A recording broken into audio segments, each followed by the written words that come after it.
毫无血缘关系的两兄弟在外流浪，21岁的哥哥偷来东西，8岁的弟弟出面销赃。两人父母健在，却无处为家，风餐露宿。当两人被捕时，案子背后的故事让办案警员一直放心不下，也让了解过案子的人们直到现在也久久无法释怀。本不是兄弟的二人，却胜似亲兄弟。让我们一起走进今天的案件。莫看前面平如镜，要换水底万丈深。欢迎来到解密日记，我是超人。今天就是大年初一了，在这里给大家拜年，感谢大家对频道的支持。祝各位在新的一年里身体健康，平平安安，事业有成，逢考必过，兔年行大运，更上一层楼。在过去的一年里，给大家讲了一些案件，我与大家一道见过了一些悲剧，一些人性的恶。有的案子犯罪分子很残忍，或者作案的手法很离奇。过年了，再讲这些有点不合时宜，所以特意给大家带来一个不一样的案件。这起案件有虐心，有感动，有温度，也有救赎，希望大家能一起看到最后。2017年12月，陕西省渭南市临渭区警方接连接到群众的举报，称家里的东西被盗了。虽然每起案件丢失物品的金额都不算大，但持续时间长，受害人不少，还是引起了警方的高度重视。警方经过了广泛的摸排走访后，发现临渭区西二路北段东侧一片城乡结合部未开发的荒地，很可能就是小偷的藏匿地点。于是警方抽调了大批警力，包围荒地，展开了地毯式的搜索。经过几个小时的搜寻，警员在一处草丛中发现了有人活动的迹象。这是一片半人高的杂草，中间形成了一个草窝，下面埋着一块破旧的门板，门板上团着2团脏兮兮的被子。警方怀疑这就是犯罪嫌疑人藏身的地方，决定蹲守在这里，等待嫌疑人自投罗网。时间很快到了晚上，警员听到了窸窸窣窣的声音，用手电一照，果然在不远处2堵墙的夹缝里发现了一个成年人，带着一个不大的孩子，蓬头垢面的，身上的衣服很破旧单薄，头发不短，因为长时间没打理，遮住了大半个脸，很像一个流浪汉。他目光呆滞，直勾勾地看着众人，一句话也不敢说。小男孩穿着也很单薄，手蜷缩在袖子里，冻得瑟瑟发抖，脸冻得通红，还挂着鼻涕。警方迅速来到其跟前，在2人脚下却放着一箱茅台酒。这么贵的白酒，普通人家肯定不会买，怎么会出现在流浪汉的身边？显然这个人有很大的嫌疑。随后2个人就被一起带到了警局，基本情况也被查清。2人以兄弟相称，哥哥名叫马亮，刚满21岁，平时以流浪为生。1年多前来到渭南，他没有固定的住所，一直过着天为罗盖地为毯，日月星辰伴我眠的荒野露宿生活。和他一起住在这里的还有一个弟弟，叫轩轩，今年8岁，就是渭南本地人。2人相互配合，大的负责偷东西，得手后小的再出面把偷来的手机、烟酒等东西卖掉。他们平时就露宿在荒地里，只要不是下雨下雪，哪怕是冬天，他们也睡在室外，没有片瓦遮头。2人的衣服都很单薄，轩轩的手和脸都已经被冻伤了，马亮的衣服更是破破烂烂的，在12月的北方根本不可能御寒。更令警方觉得奇怪的是，马亮和轩轩2个人其实并没有血缘关系。马亮早早离开家，已经在外面流浪了几年的时间，还是1年前来到渭南遇到了轩轩。可轩轩小年纪，对马亮却格外的依恋，2人很合拍，一起小偷小摸有1年的时间。因为事实清晰，证据确凿，很快马亮就因盗窃罪被判处了4年的有期徒刑。轩轩因为只有8岁，说服教育后送回了家人的身边。可轩轩对马亮始终念念不忘，他对马亮的称呼也一直是我哥，甚至每次当警员找到他时，他总是忍不住询问哥哥的情况。我可以看下去吗？其实我知道你想他，你也想去看他，但是我不能带你去的原因，我觉得那种地方不适合小孩去，都是犯了错的人在里面改错呢。我哥要改多久？你哥要改4年多。当案件最开始发生时，警员一直觉得应该是作为成年人的马亮利用轩轩孩子的身份协助自己盗窃，2人之间只是利用的关系。可看着轩轩如此关心马亮，就算马亮判了刑，还一直挂念着他，警方觉得2人之间一定有着不为人知的羁绊。果然，经过多次的走访调查，在马亮长时间实施盗窃之下，更多不为人知的内情被挖掘了出来。如流浪汉般衣不蔽体的马亮，在渭南实施盗窃的1年时间里，甚至都没给自己买一身衣服。他把偷来的东西和钱几乎都花在了这个没有血缘关系的弟弟身上，买轩轩爱吃的东西，比如酸奶、薯片、牛奶这些。轩轩说马亮对自己很好，这个毫不相干的哥哥晚上给他讲故事，给他唱歌，两个人以天为被，以地为床，睡在荒地里，还会数星星。马亮甚至还像个操心的家长一样，强迫轩轩得喝牛奶。孩子嘛，都喜欢喝甜的饮料什么的，对纯牛奶并不感冒。可马亮告诉轩轩，不行，必须得喝，这样你才能身体强壮，等你个子长高了，才没人敢欺负你。每次他跑来跑去，我都跟着，我就像他跟屁虫一样。他给我买牛奶呀啥的，他觉得喝牛奶能长高，长得快，长得胖乎乎了。虽然马亮是靠着偷窃为生，但马亮却刻意避开轩轩，不让他参与其中，还告诉轩轩长大了别学我。在马亮的心里，知道自己做的不对，但也有自己的底线。我可以偷东西照顾弟弟，但绝不能让弟弟走跟我一样的路。而深究这段兄弟情背后的原因，警员发现兄弟俩年龄相差有13岁，但身世背景却无比的相似。和马亮在荒地里住了1年的轩轩，其实家就在这片荒地的附近。他能够经常与马亮走到一起，是因为没人在意小小年纪的轩轩在哪儿、干什么、有没有饭吃、会不会学坏。从荒地往南几百米就是一个城中村，在村子的尽头有一个废品收购站，那里就是轩轩的家。他与爷爷、身患残疾的奶奶还有堂妹瑶瑶住在一起。一家4口的生计全靠爷爷一个人收废品来维持。轩轩的爸爸妈妈生下他时只有20岁，也没有领结婚证，稀里糊涂的就有了孩子。到轩轩1岁半时，由于2个人性格不合，经常吵架，妈妈扔下了轩轩，一走了之。一去再无音信，从此轩轩就跟着爷爷奶奶生活。轩轩的妹妹瑶瑶是叔叔的女儿，妹妹的情况跟轩轩一样，叔叔与女友未婚先孕，生下瑶瑶后感情不和分手，留下孩子交给老人照看。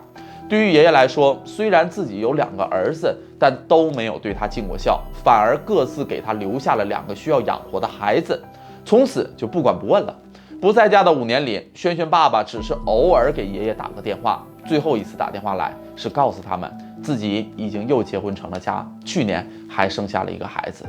爷爷非常辛苦，每天6点就要起来，工作到晚上10点左右，挣到的微薄收入只够一家4口最基本的吃饭生活，还哪里谈得上对孩子的教育？爷爷没有精力关心轩轩平时的动向，2个孩子也从没有上过1天幼儿园，更没有上过学。因为不用去学校，轩轩每天就游荡在破败的城中村里。一次偶然的机会，他遇见了流浪到死的马亮，2人很快就混熟了。后来轩轩整天和马亮混在一起，也就不愿意回家住了。如果是正常家庭，孩子一晚上不回来，父母就要吓坏了。但爷爷整天忙于生计，也顾不上多管多问，对于轩轩长时间的不见踪影，仅仅说了句丢不了。像轩轩这样父母生而不养、生而弃养的孩子，被称为事实孤儿。比起那些失去父母的孤儿，他们的现实情况很难被发现，又因父母健在的关系，界定更是困难重重，也就很难得到社会的帮助。轩轩就是典型的事实孤儿，而马亮的身世和轩轩极其的相似。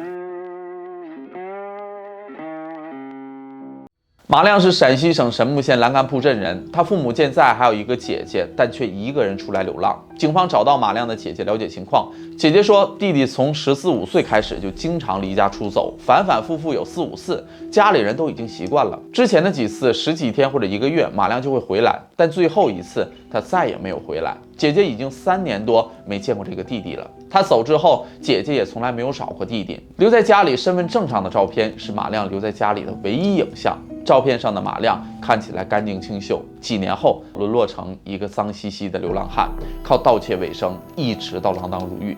马亮成为现在这个样子，最大的原因也是家庭。马亮的妈妈当年是从四川远嫁到陕西的，婚后夫妻感情一直不好。在马亮5、6岁的时候，妈妈自称要去打工，丢下姐弟2人，从此一去不回。当时马亮在后面哭着追着妈妈跑，求妈妈别走，而妈妈连头都没回。这次离开对马亮造成的打击太大了。妈妈走后，为了挣钱，爸爸也出去打工，马亮姐弟就一直寄宿在亲戚家中。最开始的几年，马亮和妈妈还有联系，还去妈妈那里生活过一段时间。但妈妈又组建了新的家庭，马亮被妈妈赶回了父亲这边。经历了这一过程后，马亮越来越不爱说话，也不想去上学了。整天在外面闲逛。马亮爸爸没有像轩轩爸爸一样彻底的不闻不问，但因为需要外出打工挣钱，父子俩之间几乎毫无沟通，孤身一人想去哪儿去哪儿成了马亮的常态。2012年的冬天，当地的报纸报道了一条这样的新闻：一个15岁的少年在榆林市一间废旧的民房居住，以盗窃周围居民的生活用品为生。报纸上这个叫做马元龙的少年其实就是马亮。当时还未成年的他，并没有被追究刑事责任，仅仅是送入当地的儿童救助站。12天后，父亲将他接回了家。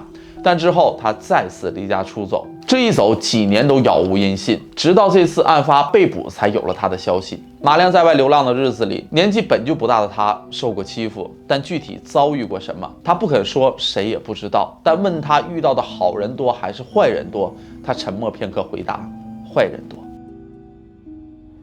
就是你一个人在外面的时候，受过欺负吗？嗯？那是你多大的时候的事情？嗯？我也不知道。你也不知道。这个我也不知道，我那个时候我就去玩了，我不知道。你遇到的好人多还是坏人多？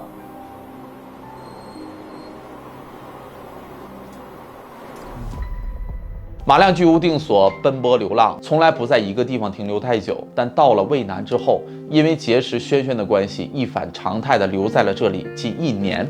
马亮说自己也试过离开，趁弟弟不注意的时候先藏起来，但轩轩找不到他就开始哭，一旦发现他一跑，轩轩就在他后面追，抱住他不让他走。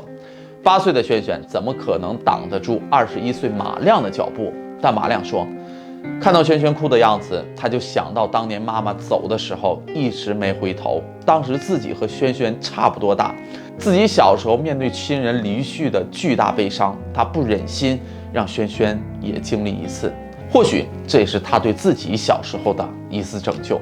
就这样犹豫再犹豫，马亮在渭南停留了1年，也陪了轩轩近1年。因为靠偷盗为生，虽然每次金额不多，但时间太长，还是引起了警方的高度重视。直到被捕，当警方了解了整个案件的来龙去脉后，也主动伸出了援手。多方协调，轩轩的上学问题得到了解决，学校给轩轩免去了学杂费、餐费跟书本费。但对于一个孩子来说，他需要更多的关心和温暖。可是爸爸妈妈却依然缺席。爸爸打电话说过几天就回来看他，轩轩很高兴，专门把这件事分享给了班主任。多长时间没有见你爸爸妈妈了？几年，我爸还没回来，比2年还要多，比3年，不知道，因为记不年多少年了。他给你打电话吗？打了，说还有10几天才可以来。你怎么知道的？前几天他说再有20天，我记到8天我就不记了。都没见过我妈。那你想不想见他？不想。为什么？从小把我丢下嘛，他都不想我，还不给我打电话，我还为啥要见还要想他呀？过了10几天，爸爸还是没有回来。轩轩已经有好几年没有见过爸爸了，他应该很失望，但他没有表露出这种情绪，或许是因为在他短短的人生中已经经历了太多次这样的失望。案件发生在2017年，按照时间推算，马亮早就已经出狱了，轩轩也该上初中了，不知道两人现在怎么样了。我在网络上找了很长时间都没能找到关于这对兄弟的后续报道，但无论如何，希望马亮和轩轩都能够不再流浪，过上好一点的生活。也希望每一位父母，既然生下孩子，就应该承担起自己的责任，不要让孩子因为缺少父母的关心照顾而走上弯路。对于马亮和轩轩来说，出生在这样的原生家庭，他们是不幸的。虽然最终成了小偷，但却难以让人生恨，反而更多了一丝恻隐之心。荒地为生，相依为命。对于马亮来说，自己可以在深渊泥潭里看不到光，但是我弟弟不可以，因为自己淋过雨，所以要为这个弟弟撑起一把伞。也许这1年的时间里，马亮救赎的不仅仅是弟弟，还有那个活在泥潭里的自己。希望在凌乱的社会里，每一个孩子都能够被全世界温柔以待。好了，这就是本期解密日记的全部内容。祝大家新春快乐！我是超人，我们下期再见，拜拜。